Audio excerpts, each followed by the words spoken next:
What's up, everybody? It's Steve back here with a brand new video, and today I'll be giving sort of my analysis and thoughts about what has happened over the past week in the NBA involving the NBA draft with all the draft selections and all the trades that have gone on, and there sure has been a lot, so I'm going to go through every team and sort of grade how they did so far with their signings, free agents, with their draft picks and all that. And remember, I'm on the road to 200 subscribers by my 20th birthday. So if you haven't yet, please share my channel with your friends and family and help me get to that goal. We only have a couple days left till December 14th. So if you can, please share my channel. And if you haven't yet, subscribe to my channel. And I really appreciate it very much. And let's go ahead and begin. So I'm be grading these teams starting off in the Eastern Conference, going in alphabetical order. And I'm going to be going through each of these teams, talking about each of their signings and new additions to the team, their draft picks, those that they have lost or gotten rid of so far this offseason. And I'll be grading their draft pick selections, and I'm going to give an overall grade. So that's what you're going to see when I go through each of these teams. Now, starting off with the Atlanta Hawks, they've made a good bit of moves so far. They got a lot of free agents, and they only let go of around 3 of their players from last season. So some of the players that they have added so far in the past week have been Rajon Rondo from the Los Angeles Lakers. They got Solomon Hill from the Miami Heat. They also signed Chris Dunn, Danilo Gallinari, Tony Snell. And as of the recording of this video, there's rumors that they may be signing Bogdan Bogdanovic from the Sacramento Kings. Now, with their draft picks, they drafted forward/center Onyeka Okongwu, I think is how you pronounce that. I'm sorry if I messed it up. He's from the University of Southern Cal. And they also drafted guard/forward Skylar Mays from LSU. So those are pretty solid draft picks right there. And Atlanta is looking for like a backup big man. So the selection of Okongwu was definitely good for them to go along with the already really good big men in John Collins and with Clint Capella. With the Hawks, they did lose some players. They lost Kent Bazemore, Damian Jones, Dwayne Dedmon, DeAndre Brembry. They did lose those guys, but those were really too big of a losses. I felt like the Atlanta Hawks did really good this offseason so far. And with that, I'll give them a draft grade of B-, and I'll give them an overall grade of A. Now let's move on to the Boston Celtics. Now, they haven't really made a whole lot of moves. They did sign Tristan Thompson from the Cleveland Cavaliers, and they also got guard Jeff Teague, which I think was pretty good pickups for them, especially considering they did lose Enes Kanter. And there has been some rumors about Kemba Walker leaving, but that's more likely not going to happen. They also re-signed Jason Tatum to a huge contract, so the Celtics are looking good for this upcoming season. Now, with their draft picks, they selected Aaron Nesmith, a forward from Vanderbilt. And they also got guard Peyton Pritchard from Oregon, one of my favorite players on the Oregon Ducks all time. And they also got a guy from Israel named Yamin Nadar, I think is his name. The Celtics, their draft selections were pretty good, but they weren't really great either. And I felt like they weren't really what they needed. I felt like they maybe need like another big man. I'm going to give their draft grade a C.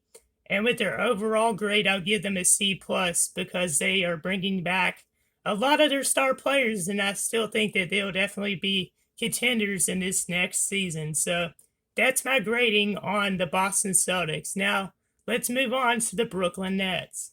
Now, the Nets have been a team that has had a lot of news around them. KD and Kyrie Irving should be returning from their injuries, and it'll be very fun to watch them play. And not only that, there's also rumors that guard James Harden may be leaving the Houston Rockets and coming to the Brooklyn Nets, which will be definitely interesting and definitely put them in title contention, as long as none of them get hurt. The Nets added veteran forward Jeff Green, guard Bruce Brown from the Detroit Pistons, and guard Landry Shamet. So those pickups are very good. Now, with their draft picks, they got forward Reggie Perry from the Mississippi Bulldogs, and they also drafted Saddiq Bey, but they ended up trading him. So they only have one draft selection, basically. And now with their losses, they didn't really have many losses, to be honest with you. They only lost for Jarazin Musa and guard Garrett Temple. So the Brooklyn Nets have done really good this offseason, and if they get James Harden, that's going to change a lot of things, and it's going to boost their grade up higher. Now let's move on to my personal favorite team, the Charlotte Hornets. For the first time in a couple years as a Charlotte Hornets fan, I'm very happy with what the Hornets have done this offseason so far. Now, going into the draft, I was kind of concerned, that we want to get a big man because that's what we've been needing for a while. We've been needing someone who could rebound, protect the paint, and score consistently inside. So I was kind of worried that we wouldn't get one, but in the draft, we did. Now, we did have multiple additions, but the addition we got is really good, and that is for Gordon Hayward. And I'm very happy to see him in Charlotte now. My main concern about him is he's very injury prone. We did lose to Wayne Bacon and Willie Hernan-Gomez, but those aren't really any huge losses. We still have Cody Zeller. We still have Bismack Biyombo, two big men that honestly would be backups on other teams. And for some reason, we still have Nicholas Batum, but we also got star guard LaMelo Ball, so it's really cool to see him in Buzz City. We got center Vernon Carey from Duke. And we also got center Nick Richards from Kentucky. So with the draft selections, the Hornets have done really good on that this year, and I'm very happy. I give them a draft grade of A+, and I give them an overall grade of A. Next team we're going to talk about is the Chicago Bulls. Now, they didn't really make a whole lot of moves. They only had one major addition. That was Garrett Temple, who's pretty much a backup guard. And there was rumors about Zach LaVine getting traded to the Dallas Mavericks and maybe a trade with Kemba Walker, but I don't think none of those are going to happen. Now, with their draft picks, they've selected for Patrick Williams from Florida State, which is a really good pick. They also selected center Marko Simonovic from Serbia, so those two draft selections were really good for them. Now, they only have one major loss, and that was Chris Dunn. He's a guard. But other than that, the Bulls didn't really do that much when it came to signing free agents or trading anybody or anything like that. So, draft grade for the Bulls are B+, and my overall grade for the Bulls is a C. Next is the Cleveland Cavaliers. They got free agent Damian Dotson, and they traded for center JaVale McGee. And for McGee, they got rid of Alfonso McKinney and Jordan Bell. And the other only big loss for the Cavs was them getting rid of Tristan Thompson. But Thompson, honestly, hasn't been playing that well, in my opinion. Now, the Cavs surprisingly only have one draft pick this year, and they went with forward Isaac Okoro from Auburn, which I think is a really good selection. The Cavs didn't lose or win, I think, so far this offseason. Even though they only had one pick, I think their draft grade is B-. Their overall grade, I'll give them a C. Next team is the Detroit Pistons. Now, this one's probably the one I'll talk about the most just because of the unbelievable amount of signings and trades that they have done, and it's a long, long list. So I may have to read this off of a piece of paper, but yeah, they had a lot of signings, a lot of draft picks, and a lot of trades. So with their new additions, they got forwards Jeremy Grant, Mason Plumlee, Josh Jackson, Trevor Ariza. They also got guards Zaire Smith and DeLon Wright. And they also got center Jahlil Okafor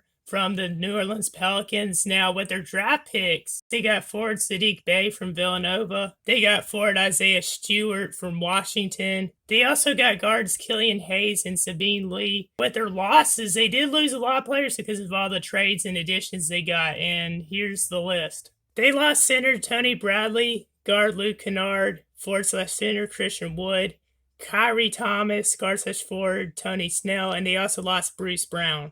Now, with the Pistons, I feel like a lot of their moves they made were definitely good because they're trying to improve on the roster. They're trying to get back into the playoffs. You know what I'm saying? They still have Derrick Rose, if I'm correct. They still, of course, have Blake Griffin. And I feel like this is a good young team that could definitely get back into the playoffs. And with that, I give the draft grade an A, and I give them an overall grade of A so far this offseason.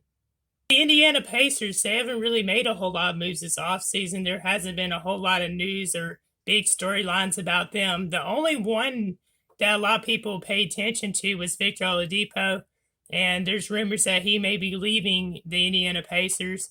which that would definitely hurt the team. And Oladipo allegedly was talking in front of teammates saying he wanted to leave. And that's not being a good teammate. And, I've liked Oladipo for a long time, but now not really a fan of him because that's just very wrong. Like, why would you talk in front of your teammates like that saying you want to leave and don't want to play with them anymore? It's just being a selfish person, not a team player. So, other than him, which more likely is a loss for them, they also lost for TJ Leaf. Now, their only addition so far this offseason was guard Jalen LeCue, and he's been traded at least like 5 times over the past week. Kind of feel bad for the guy.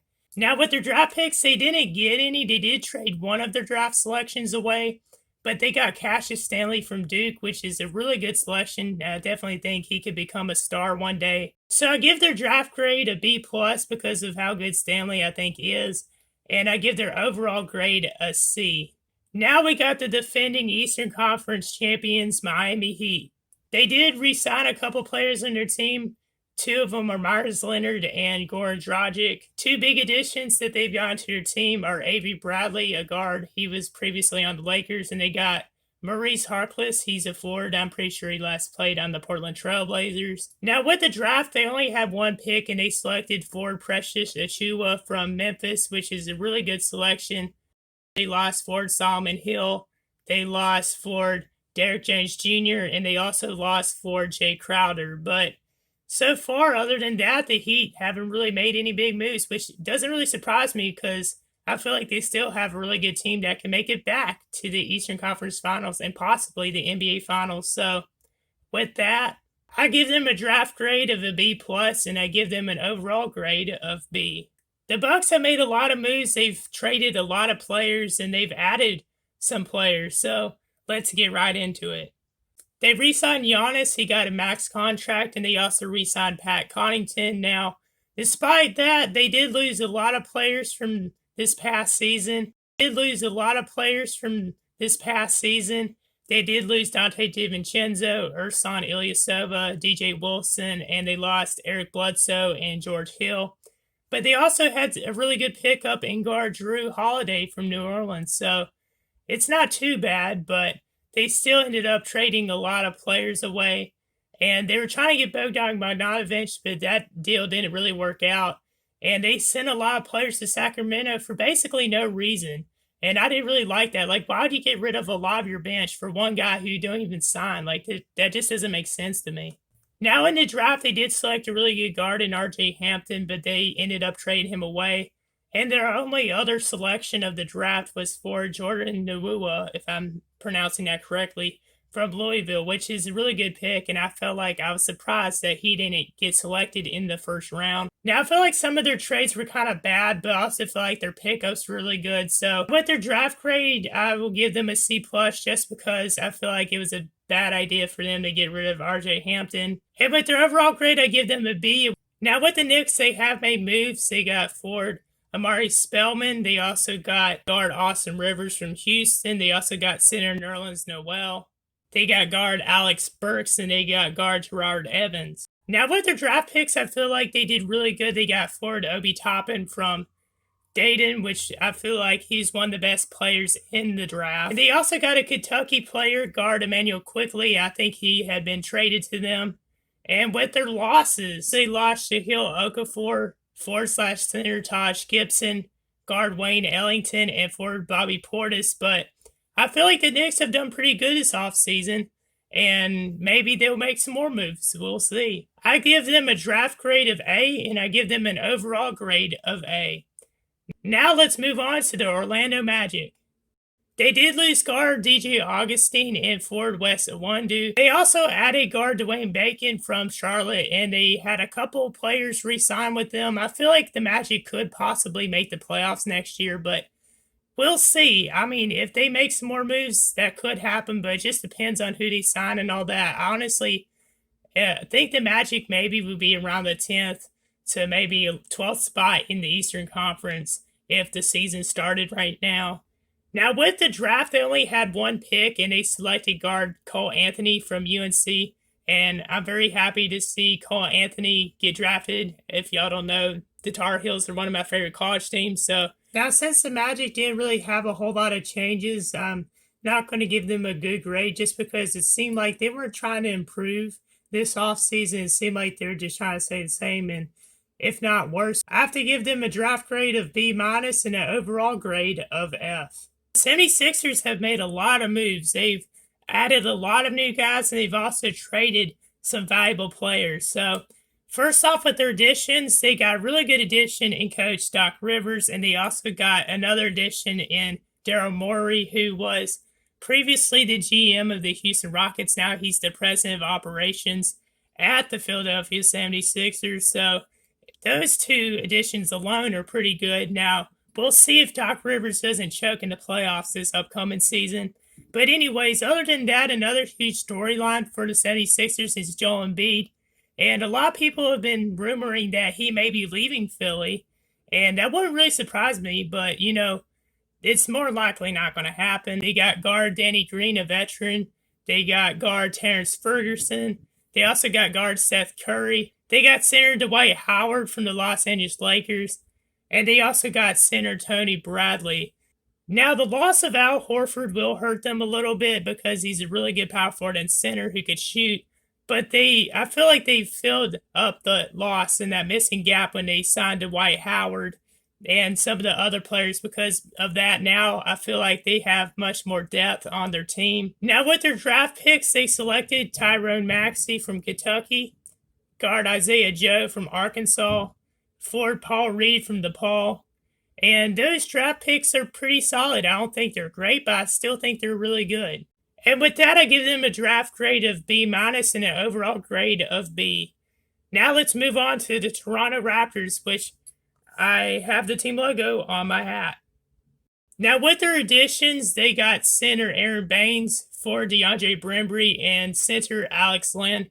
I think those additions are pretty good. Now with the Raptors, because of their losses of their two best big men in Gasol and Ibaka, I don't think they're going to be as good this season. I could see them maybe going to the second round of the Eastern Conference playoffs, but other than that, I don't see them going very far, to be honest with you. With their draft selections, they got guard Malachi Flynn from San Diego State, and they got guard Jalen Harris from Nevada. Going to give them a C+ because I feel like a couple of their additions were okay, but other than that, I feel like the Raptors didn't really win so far this offseason. I feel like they definitely lost. Now with the Wizards, the main storyline for them has been guard John Wall. He apparently is back from his injury and he appears to be in great shape, but he wants to get out of Washington. With the additions, the Wizards, they got forward Anthony Gill, they got center Robin Lopez, and they also got guard Raul Neto. Now with their losses, considering John Wall stays in DC, Admiral Schofield was the only main loss. And they did lose a couple draft picks because they did trade around picks and stuff. But I'm not going to go through all those details. Now, with their draft picks, I'm sorry if I mispronounced it, they got forward Zini Avogila from Israel, and they got guard Cassius Winston from Michigan State, which I really like the Cassius Winston selection. So with that, I give the Wizards a draft grade of B-, and I give them an overall grade of C-.